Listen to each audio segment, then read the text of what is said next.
आज आपके लिए एक नया टॉपिक लेकर आई हूँ जो हमारे टीजीटी से संबंधित होगा। अभी टीजीटी के एग्ज़ाम आने वाले हैं, तो उसके लिए हमें टीजीटी के लिटरेचर की काफ़ी जानकारियों की ज़रूरत है। तो उसके लिए मैं आज शेक्सपियर आपके लिए लेकर आई हूँ और उसके कुछ इम्पोर्टेंट टॉपिक्स के बारे में हम बात करेंगे। चलिए देखते हैं शेक्सपियर। हेलो फ्रेंड्स, तो अब हम अपना टॉपिक शुरू करते हैं विलियम शेक्सपियर के बारे में। तो इनके बारे में सबसे पहले हमें इनके बारे में जन्म के बारे में जानना होगा। तो अगर बर्थ की बात करें, इनका बर्थ हुआ था 23 April 1564 in Stratford upon Avon in the county of Warwickshire. इनका जो जन्म हुआ था 23 अप्रैल 1564 को स्टेटफोर्ड अपॉन एवॉन में वॉरविकशायर नाम की काउंटी में हुआ था। काउंटी होती है जिला, और जो यहाँ स्ट्रेटफोर्ड है, स्ट्रेटफोर्ड एक विलेज है और एवॉन वहाँ की एक नदी है जो स्ट्रेटफोर्ड के पास से होकर गुजरती थी। उसके बाद में he was baptised at Holy Trinity Church Stratford on 26 April 1564। ये जो बैप्टाइज्ड हुआ था, जो उनका नामकरण हुआ था, वो होली ट्रिनिटी चर्च में हुआ था और ये 26 अप्रैल 1564 में हुआ था। स्ट्रेटफोर्ड क्या है? एक अभी मैंने आपको बताया कि स्ट्रेटफोर्ड एक विलेज है और ये वॉरविकशायर काउंटी बोलते हैं जिले को, जिले के पास में है। और ये 3 तरफ से ना घिरा हुआ है। जो वॉरविकशायर है 3 तरफ से घिरा हुआ है।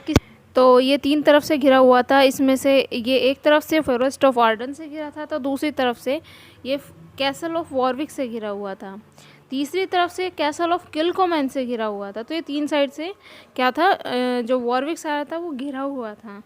ये हमने बात की अब तक इनके बर्थ के बारे में। 23 अप्रैल 1564 को बैप्टाइज्ड हुआ था, 26 अप्रैल 1564 को, और ये स्ट्रेटफोर्ड विलेज से थे, है ना। उसके बाद अगर हम इनके पेरेंट्स की बात करें तो ये अपने पिता की तीसरी संतान थे। जो इनके पिता के थे वो एक एन एल्डरमैन थे and successful glover originally from Snitterfield, और इनकी मदर थी मैरी आर्डन। वो डॉटर थी of an affluent land owning farmer. तो अब तक आपने जाना कि इनके पिता का नाम जॉन शेक्सपियर और इनकी माँ का नाम जो इनकी माता जी का नाम था वो मैरी आर्डन था। तो ये इनके परिवार की सामान्य जानकारी हो गई। इसके बाद में हम जो इनके परिवार में जो इनकी स्पाउस थी उनकी बात कर लेते हैं। उससे पहले हम इनकी एजुकेशन के बारे में देखते हैं। तो जो इनकी एजुकेशन थी वो इनकी 7 साल की उम्र से स्टार्ट हुई थी। He was sent to the grammar school at the age of 7 and ये जो स्कूल था वो स्ट्रेटफोर्ड में ही था। और इनको ना स्मॉल लैटिन और लेस ग्रीक कहा जाता था। सब इनको ये जो नाम था वो बेन जॉनसन द्वारा दिया गया था। बेन जॉनसन ने स्मॉल लैटिन और लेस ग्रीक कहा था क्योंकि ये बहुत कम स्कूल की नॉलेज रखते थे और स्कूल बहुत कम गए हुए थे। उसके बाद में अगर इनके परिवार की बात करें तो at the age of 18 in 1582 he married the 26 year old Anne Hathaway with whom he has 3 children. तो इनकी 18 साल की उम्र में इनसे जो उम्र में लगभग दोगुनी थी इनकी वाइफ एना हैथवे, वो 26 साल उनकी उम्र थी, उनसे इनकी शादी हो जाती है और उनसे इनके 3 संतानें होती है। जो सबसे बड़ी लड़की होती है वो शादी, उसके बाद इनकी 2 जुड़वा संतानें होती है, जिनमें जो लड़का होता है उसका नाम होता है हैमनेट और जो लड़की होती है उसका नाम होता है जूडिथ। हैमनेट की किसी अनजान कारणों से ना 11 साल की उम्र में इनकी डेथ हो जाती है। Hamnet died at 11। Susanna was married to John Hall जो एक फिजिशियन थे 1607 में, और जो जूडिथ थी उनकी शादी थॉमस क्विंसी से हो जाती है। और इनकी शादी शेक्सपियर की डेथ के 2 महीने पहले ही हो जाती है। 2 महीने पहले होती है, 2 साल नहीं।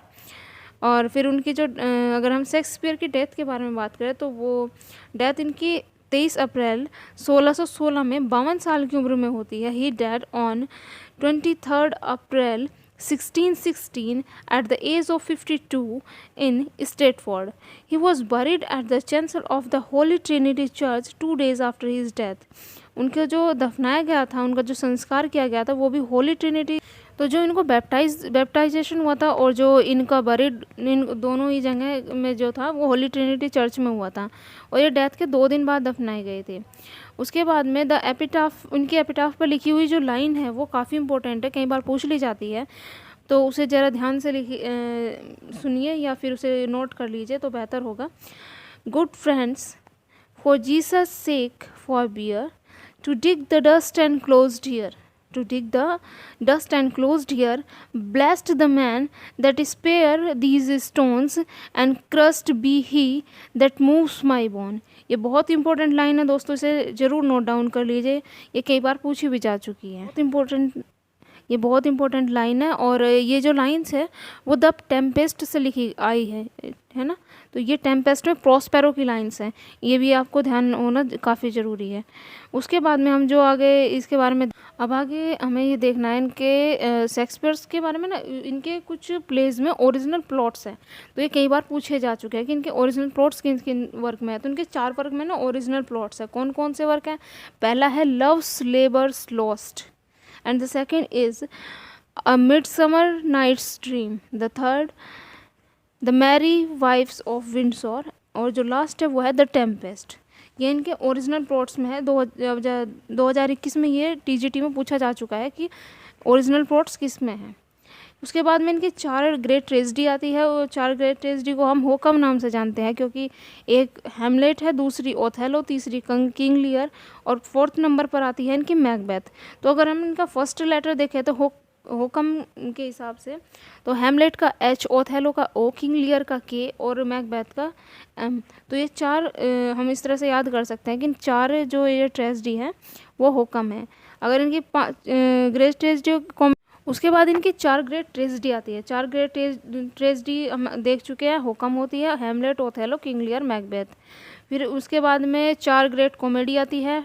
4 ग्रेट कॉमेडी में इनके सबसे पहले नंबर पर आती है मच एडो अबाउट नथिंग, दूसरे नंबर पर 12th नाइट, तीसरे नंबर पर आती है The Merchant of Venice, and the 4th is As You Like It. इनके रोमन प्लेस काफ़ी इंपॉर्टेंट है। इनके रोमन प्लेस 3 हैं, Coriolanus, Julius Caesar and Antony and Cleopatra. इन तीनों की जो सेटिंग है वो रोम में है, इस वजह से इन्हें, और जो स्टोरी है वो भी रोम की है, तो इन्हें रोमन प्ले इसलिए कहा जाता है। ये हिस्ट्रिकल प्लेस भी है। उसके बाद में इनके आते हैं ड्रामेटिक रोमांसेस, ये 4 थे।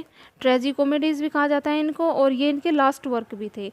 ये थे पेरिकल्स, दूसरे नंबर पर आता है सिम्बलेन, तीसरे नंबर पर द विंटर्स टेल, 4th है द टेम्पेस्ट। तो टेम्पेस्ट क्या है हमारा ड्रामेटिक रोमांसेस है, और इसका ओरिजिनल प्लॉट भी है, ये आप ध्यान रखोगे। तो दोस्तों देखो, अब तक ये जितनी भी चीज़ें मैं बताई, ये कई बार बहुत ज़्यादा एग्जाम्स में देखने को मिलती है। 6 ईयर ऐसा कोई पेपर नहीं है जिसमें ये चीज़ें ना पूछी जाए। तो आप बड़े ध्यान से इन सब चीज़ों को नोट कर लीजिएगा। बेहतर होगा कि आपने नोट्स ही कर ले, क्योंकि ये काफ़ी इंपॉर्टेंट है। और मेरी पूरी कोशिश रहेगी कि मैं आपको टीजीटी से रिलेटेड सारा जो मेरा मैटर्स है मैं आपको बता दूं, आपकी सहायता करूं, और आप भी मेरी हेल्प कीजिए। आप भी ये चैनल सब्सक्राइब कीजिए, लाइक कीजिए, शेयर कीजिए, और धन्यवाद।